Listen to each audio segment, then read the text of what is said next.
The jungle moon of Ralvar had always been a testing ground for the Vera. Its air shimmered with heat, its dense canopies teemed with winged predators, and the soil itself seemed to writhe with hidden dangers. For the Vera Huntress, this land was more than home. It was sacred. To walk it was to feel the weight of her ancestors pressing down on her shoulders, reminding her that survival was proof of worth. On this day, she bore that weight more than ever. The trial of ascendance awaited. It was not simply a hunt. It was the path by which the warriors of her clan proved themselves deserving of title and voice in the council. Failure meant disgrace. Success meant honor, songs, and perhaps command of warriors. She had no intention of failing. Her quarry was unlike any she had faced before. Not the tusked maulers of the lowlands, not the venomous swarms of the river's edge. No, the elders had decreed something stranger. A lone human. The word itself was alien on her tongue. Who-man.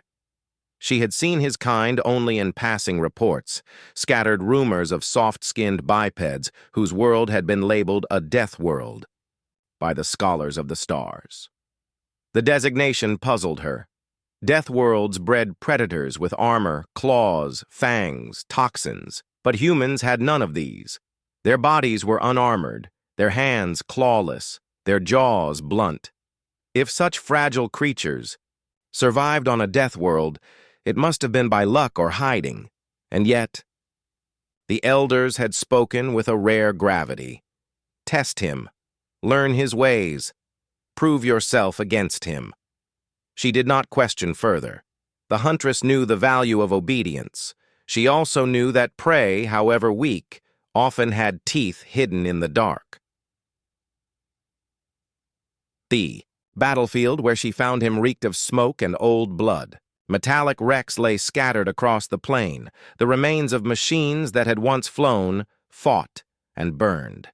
Jagged beams jutted from the earth like broken bones. The scent of scorched metal mixed with the earthy musk of mud and rain.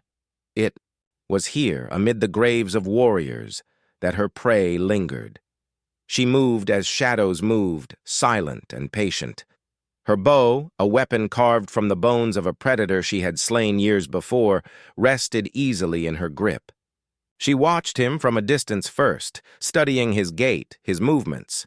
The human was taller than she had expected, though leaner, not hulking like her people. His skin was pale under the moons, scarred in places, dirt-streaked. He carried no traditional weapon, only a length of twisted metal salvaged from wreckage. Yet he held it with purpose, as though it were forged steel. She narrowed her eyes. Prey should run. Prey should hide. Yet this one walked openly, scanning the field not with the frantic eyes of the hunted, but with the calm calculation of a predator. Every step seemed deliberate, every glance sharp. He had chosen his ground, she realized. He wanted to be seen. The huntress tested him. With a slow exhale, she drew back her bowstring and loosed an arrow. It cut through the air with a whistle, aimed to strike the gap between neck and shoulder. What happened next stopped her breath. The human twisted, not a stumble, not luck, but a deliberate pivot. The arrow hissed past him and buried itself in a shattered hull with a metallic thunk. He did not flinch. He did not curse. Instead, he crouched low, hand brushing the ground, eyes darting toward the direction of the shot. He tracked her trajectory. He smiled. Her heart gave a sudden, unexpected jolt. That smile was not born of arrogance. It was born of recognition. The human had understood. He was not prey running from a predator. He was predator meeting predator. She hissed softly, her blood stirring in a way it had not for seasons. No beast had ever smiled at her. No beast had ever looked her in the eye and told her without words, "I see you. I know you. You are not the hunter here. You are the challenge." The huntress slid back into the shadows, her pulse hammering. For the first time in years, her instincts were not sharpened by hunger or tradition, but by something far more dangerous. curiosity, respect. The Huntress had not felt hesitation since her first trial as a cub. Hesitation was weakness. It cost lives. It shamed the bloodline. Yet now, as she watched the human advance across the broken field, her bowstring half drawn, hesitation gnawed at her.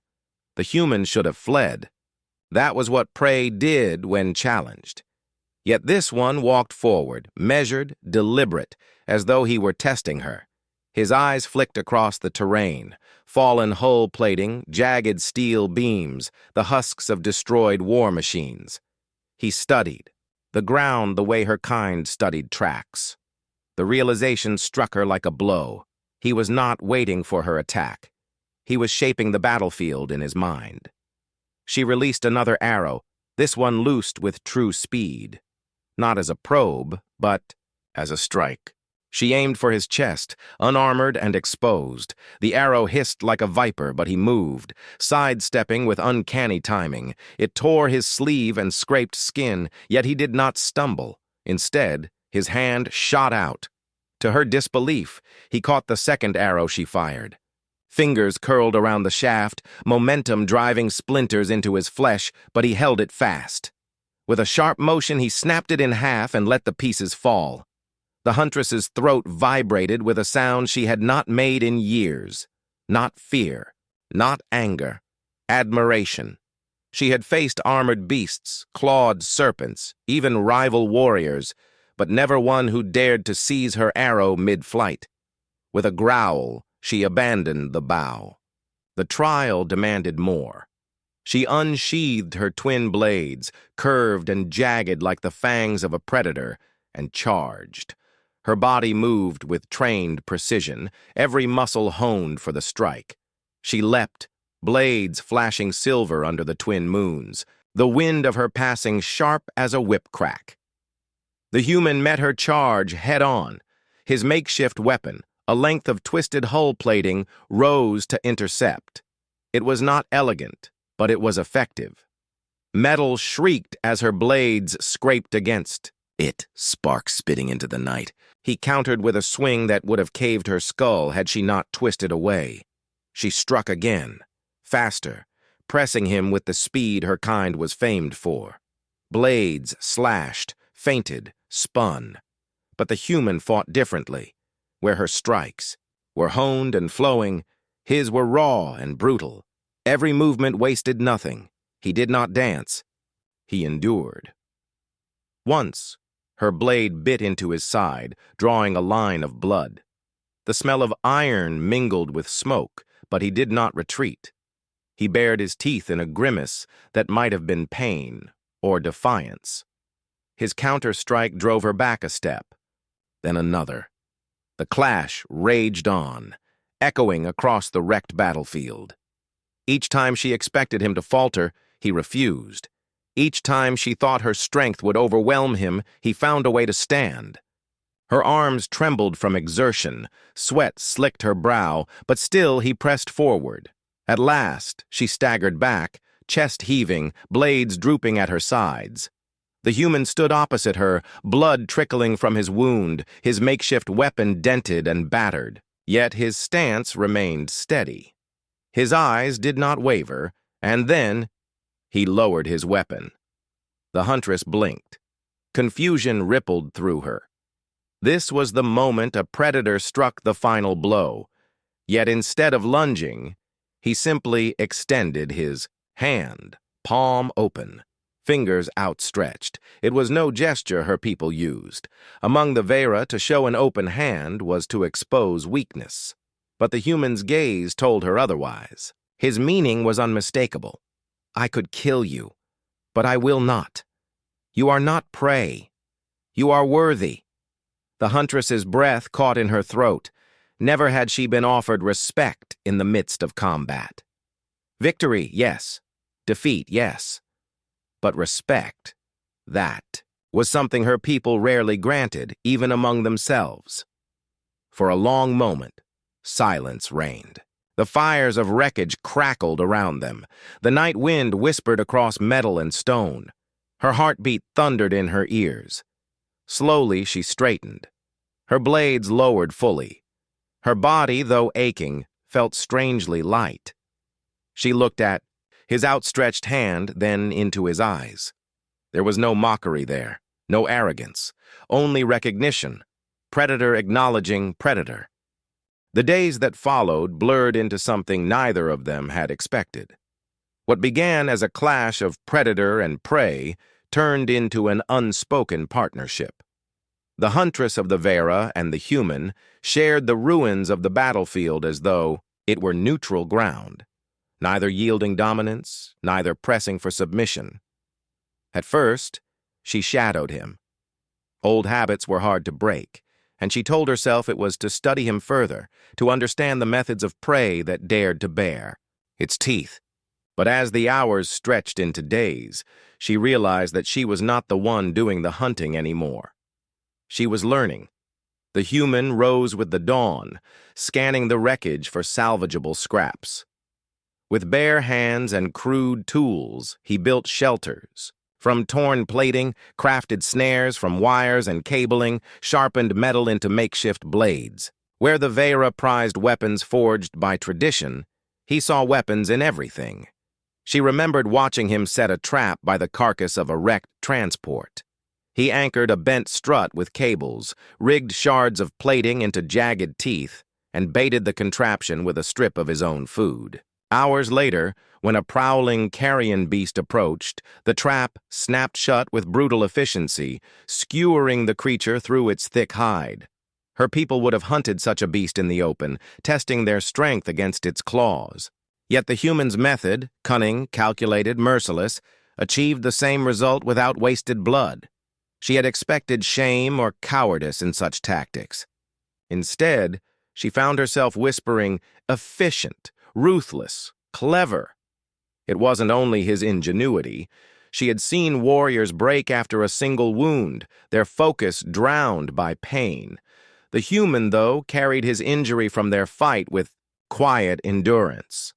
When infection threatened, he burned the wound with heated metal. His teeth gritted until the stench of seared flesh made even her stomach twist. He did not cry out. He did not falter. One night, as they shared the glow of a fire cobbled from resin-soaked debris, he finally spoke of his world. His voice was low, steady, words painted with weight.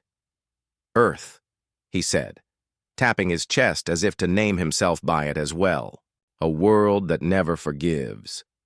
Storms that strip forests bare, oceans that swallow whole cities, mountains that kill without lifting a finger, animals that bite, sting, hunt, poison, diseases that burn through us faster than fire. Everything. "They're tried to kill us." The huntress listened, eyes fixed on his face, every word tightening a coil in her chest. She had thought her jungle moon merciless. Yet the human spoke of his home not with bitterness, but with pride. "And yet," he continued, voice rough, "we survived. We learned. We adapted. Every time the world tried to crush us, we grew stronger. We fought each other too. Wars that burned continents, battles that scarred generations. Pain was our teacher. Survival was our prize." He paused, looking into the fire. The flames painted shadows across his scarred features, making him seem older than he was. "We're not the fastest, not the strongest, not the toughest, but we endure. That's what makes us human." The huntress's claws flexed unconsciously. Her people believed strength was bred into bloodlines, passed from parent to child, guarded like sacred flame. Yet here was a being who claimed strength not by inheritance but by will, not by the fortune of lineage but by refusing to bow, no matter how cruel the trial. She thought back to their fight, the raw brutality of his strikes, the refusal to yield even when wounded, the way he had extended his hand instead of delivering the killing blow. It all aligned now, puzzle pieces clicking together into a truth that shook her. The human was no anomaly. He was a reflection of an entire species shaped by endless struggle, a people who looked death in the eye and laughed, because they had seen it too many times to be afraid. For the first time in her life, the Huntress questioned the foundation of her clan's pride. If strength could be forged through suffering, then the Veyra's traditions were but one path among many. Humanity had found another, and it was no less powerful. That night, as she lay beneath the canopy of alien stars, the human's words echoed in her ears. He spoke of storms, of beasts, of fire and famine, but what she heard was something more profound, a creed of survival, carved not in stone, but in blood and spirit. The trial was supposed to be simple. The Huntress was meant to slay her quarry, present the proof, and return to her clan as victor. Instead, she returned with empty hands, and with something far heavier in her heart. When she stepped into the Veyra camp, all eyes fell upon her.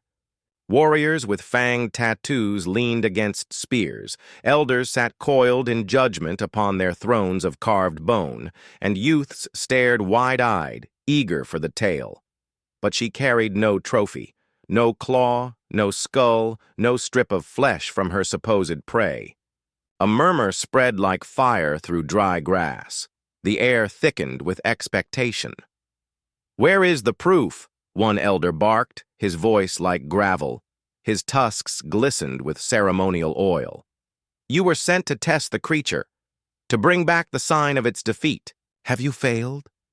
The Huntress met his gaze steadily, though her heart thudded in her chest. "I did not find prey," she said. Her voice carried across the gathering, calm yet firm. "I found a hunter." Laughter erupted, cruel, sharp, mocking. Warriors slapped their thighs, elders sneered, youths giggled with derision. The sound cut at her pride, but she did not waver. "You let it live?" Another elder spat, disgusted. "You call weakness strength? The Veyra do not honor cowards, nor do we praise those who confuse pity with respect." Her claws dug into her palms, but she stood tall. "It was no coward. He faced me without armor, without kin, without fear. He endured my blades, my arrows, and still he did not yield. He could have slain me, yet he spared me. That is not weakness. That is mastery." Her words silenced a few, but most only scoffed louder. The elders leaned forward, eyes narrowing. "Your tongue betrays you, Huntress," the first one growled. "You speak as though enchanted. You shame your bloodline with fables of prey." And then the air shifted. A sound echoed across the camp, the crunch of boots against gravel. The laughter faltered, strangled into silence. All heads turned as the human stepped into view. Blood stained his shirt where the wound still healed, and soot darkened his skin. His makeshift weapon, bent and scarred, rested across his shoulder. He looked nothing like the proud, towering warriors of the Veyra. And yet, he walked with a steadiness that demanded respect. His gaze swept the gathering, cold and unwavering, and the camp itself seemed to draw breath in unison. The Huntress's throat tightened. She had not asked him to follow. Yet here he was, standing not behind her but beside her. The elders' sneers faltered. The human's presence stripped their mockery of weight. For the first time, they saw what she had seen, not prey, not weakness, but a predator forged of fire and defiance. He did not speak their language, but he did not need to. His scars spoke, his eyes spoke. His survival was the loudest declaration of all. The Huntress turned to face him fully, and for the first time since her trial began, she felt the magnitude of what had happened. This was no chance encounter. This was revelation. Her voice softened, almost lost in the stillness, but every ear caught her words. Such strength should be carried to the next generation. The words slipped out unbidden, a whisper from a place deeper than pride, deeper than tradition. They were not merely admiration. They were an acknowledgement of destiny. The Veyra prided themselves on bloodlines, on keeping strength within their own kind. But as she looked at the human standing in the heart of her people's camp, Unbroken and unbowed, she knew the truth. The galaxy had shifted. Strength was not bound by species. It was bound by spirit, and his spirit burned brighter than any she had seen. The murmurs that followed were no longer mocking. They were hushed, uncertain. Some eyes gleamed with fear, others with wonder. The elders themselves exchanged glances, their arrogance shaken by the undeniable presence before them. The Huntress bowed her head, not in defeat, but in reverence, not to her clan, not to her elders, but to the truth standing beside her. In that moment, she understood that her whispered words were not for her ears alone. They were a vow, a promise, a recognition that humanity's legacy must not be lost, that their strength must echo forward, woven into the tapestry of the stars. And she knew, as she lifted her eyes to meet his once more, that her life had changed forever. The human did not leave after that night. His presence in the Vera camp lingered like a storm that refused to pass, reshaping the landscape in its wake. What began as whispers spread into conversations, and those into challenges. The warriors, who had once mocked the Huntress, now came forward, weapons in hand, seeking to test him themselves. The first to face him was a broad-shouldered veteran, his tusks capped with iron, his body armored in scarred hide. He swung his spear with the confidence of one who had slain countless beasts. Yet the human did not falter. He fought with the same brutal efficiency he had shown the Huntress, dodging when he could, countering when he must, never wasting a single motion. When the veteran finally lay sprawled in the dirt, winded and humiliated, the camp erupted in gasps. The human had not killed him. He had simply defeated him, then turned his back without fear. That gesture struck the Vera deeper than any blade could. To turn one's back in the heart of enemy territory was to declare absolute confidence. More warriors came, some with axes, some with claws bared, some with the fury of wounded pride. And one by one, they fell, not to savagery, but to a discipline none of them understood. The human fought like one who had been broken and reforged countless times. His scars were not decorations, they were lessons. The Huntress watched it all with a mix of awe and vindication. She had whispered her vow in the heat of revelation, but now the proof unfolded before her people's eyes.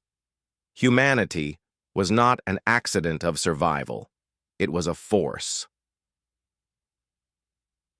In time, even the elders ceased their scorn. They began to study him instead, their eyes narrow, their tusks twitching in unease.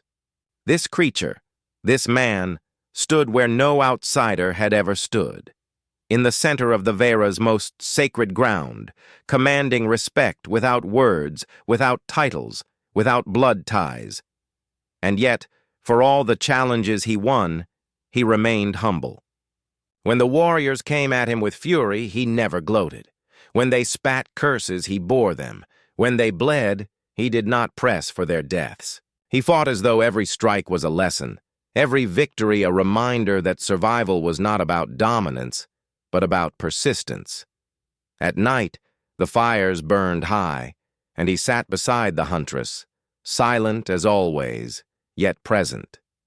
She found herself speaking more than she ever had before, about her clan, about the trials, about the weight of legacy. And though he could not understand every word, his gaze told her he heard her all the same. It was during one of those nights that she truly understood her whisper. Such strength should be carried to the next generation. She had spoken it, in awe, but now she felt the depth of it. His strength was not just muscle and will. It was a vision of survival that transcended species. If such strength mingled with hers, what kind of future would it forge?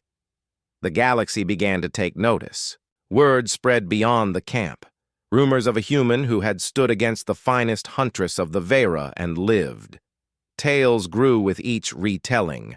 How he had turned arrows into splinters, how he had toppled champions with empty hands, how his blood burned with the fire of a death world. Some called him a myth already, a phantom forged of war.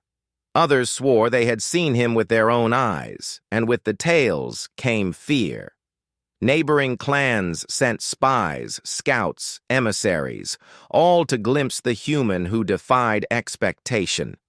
Some came seeking alliance. Some came sharpening their blades, but all left with unease, because the truth was undeniable. If humanity bred hunters like him, then humanity was not to be ignored. The Huntress knew it better than any. She had seen him bleed, seen him endure, seen him rise again and again where others would have fallen, and she knew that his legacy could not be allowed to fade. One dawn, as the light spilled over the camp and painted the wreckage of the battlefield gold, she stood beside him, shoulder to shoulder. Her clan watched in silence. The elders waited, tusks heavy with expectation. She raised her chin and spoke so all could hear. "This human is no prey. He is no stranger. He is proof that strength lives beyond our blood, beyond our traditions. And it is strength such as this that will shape the generations to come." Her words carried weight, heavier than any trophy she could have brought. And though the elders did not answer, though the camp remained hushed, she knew a seed had been planted, a seed of doubt, of possibility, of change. The human glanced at her then, his scarred face unreadable, his eyes burning with that same steady fire. And for the first time, she did not feel like a huntress standing beside prey, nor even a warrior beside an equal. She felt as though she stood beside a legend in the making.